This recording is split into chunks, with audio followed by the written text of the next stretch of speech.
हरिवंश पुराण हरिनाम संकीर्तन हरिविण सौजन्य नेणे काही तया नरा लाधले वैकुंठ जोडले सकळही घडले तीर्थाटन मनोमार्गे गेला तो येथे मुकला हरिपाठी स्थिरावला तोची धन्य ज्ञानदेवा गोडी हरिनामाची जोडी रामकृष्ण आवडी सर्व काळ रामकृष्ण हरी। हरिवंश पुराण हरिनाम संकीर्तन हरिविण सौजन्य नेणे काही माऊली सांगतात तेव्हा माऊलीच्या या सांगण्याला पुराणातला एक पुरावा आहे। आपण एक कथा सगळ्यांनी ऐकलेली आहे, सगळ्यांनी। महाभारताच्या काळाचा शेवट होत होता आणि या शेवटाच्या काळामध्ये कलियुगाचा प्रारंभ होणार होता। अर्जुनाचा मुलगा अभिमन्यू आणि अभिमन्यूचा पुत्र परीक्षित याचं राज्य आता सुरू झालेलं होतं आणि या राज्याच्या काळामध्ये हा परीक्षित वनामध्ये गमन करत होता।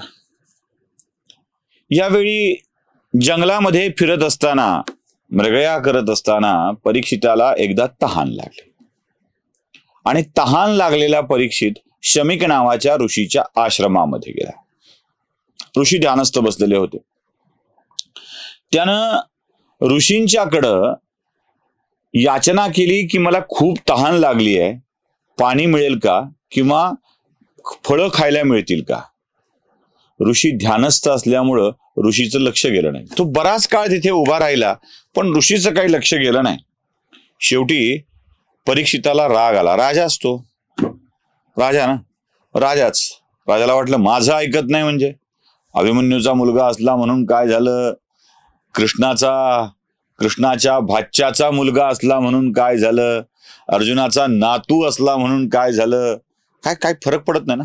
पण तू काही फरक पडत नाही।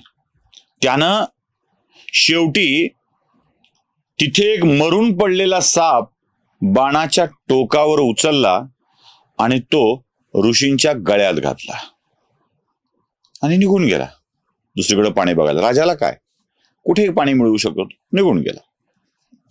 थोड्या वेळाने ध्यानस्थ असलेले ऋषी जागे झाले आणि त्यावेळी त्यांचा मुलगाही तिथे आलेला होता।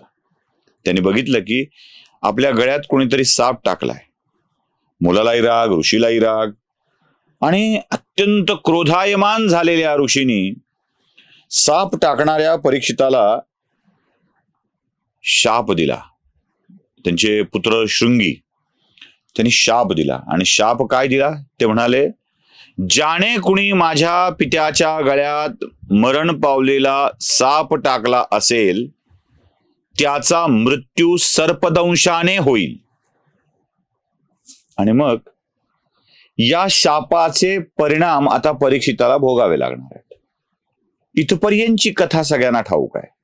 पुढे हेही ठाऊक आहे की तक्षकाच्या दंशाने परीक्षिताचा मृत्यू झाला म्हणून मग जन्मेजयाने एक सर्पयज्ञ आरंभला आणि या सर्पयज्ञात अनेक सापांचा बळी गेला। हे सगळ्यांना ठाऊक आहे।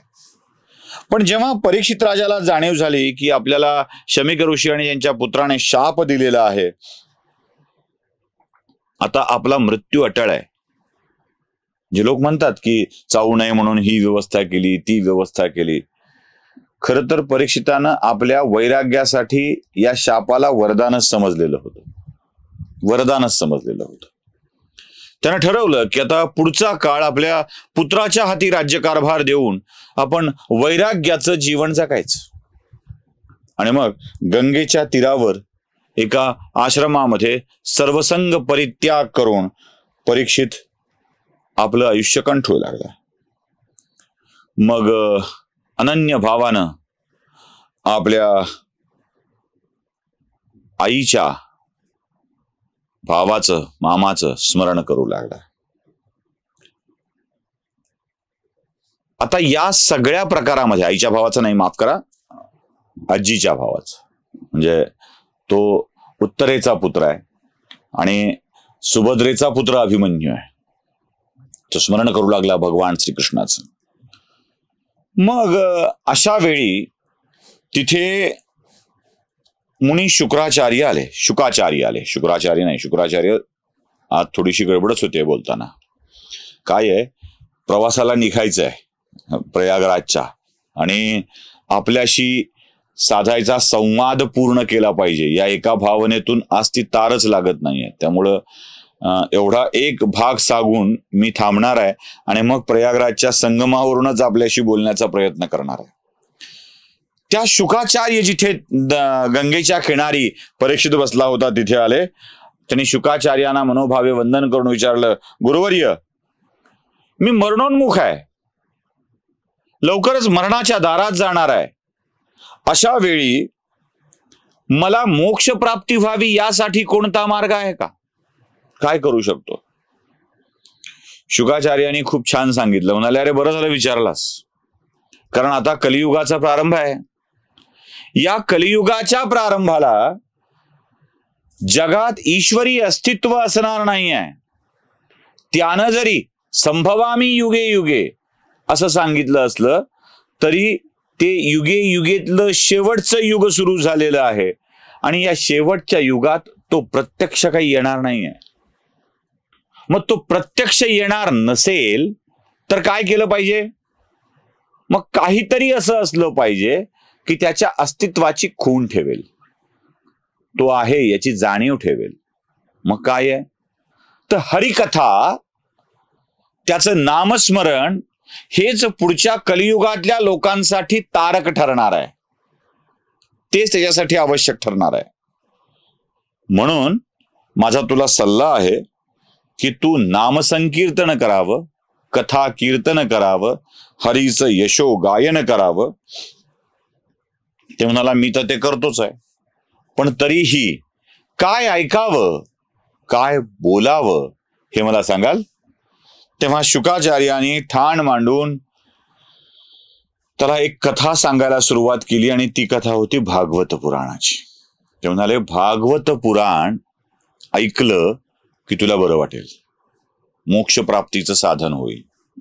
परीक्षिताला शुकाचार्यांनी सांगितलेली भागवत कथा ही परीक्षिताच्या मोक्षाचं कारण ठरली. पुढे जन्मेजयाला देखील हीच कथा ऐकायला मिळाली. पुढे सगळ्याच यातींना हीच कथा ऐकायला मिळाली, आणि हीच कथा त्यांच्या मोक्षाचं कारण ठरली. माऊलीही हेच सांगतात, हरिवंश पुराण, हरिनाम संकीर्तन, हरिविण सौजन्य, नेणे काही हरिकथा हेच तुमच्या उद्धाराचं मुख्य साधन आहे.